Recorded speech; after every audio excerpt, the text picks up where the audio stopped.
Всем привет! Сегодня готовим кабачковые оладьи.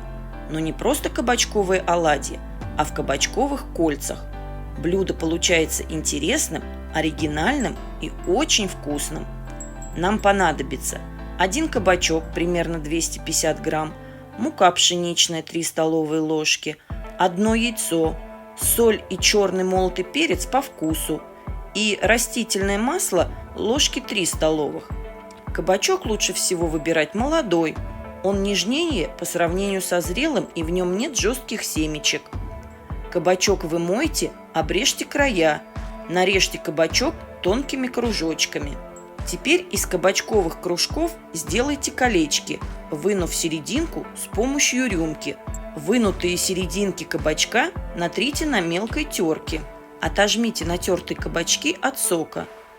Добавьте к тертым кабачкам яйцо, муку, соль и черный молотый перец.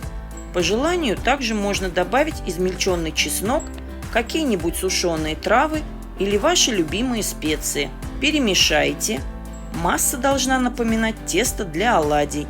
В сковороду налейте масло и разогрейте его. Выложите в сковороду кабачковые кольца. В середину каждого кольца разложите кабачковое тесто. Жарьте кабачковые оладьи в кольцах на среднем огне примерно 2-3 минуты с каждой стороны до румяной корочки. Обжаренные оладьи переложите сначала со сковороды на салфетку, чтобы впиталось лишнее масло, а затем на сервировочную тарелочку. Все, кабачковые оладьи в кабачковых кольцах готовы.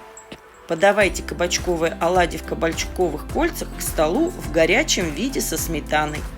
Всем приятного аппетита! Пока-пока!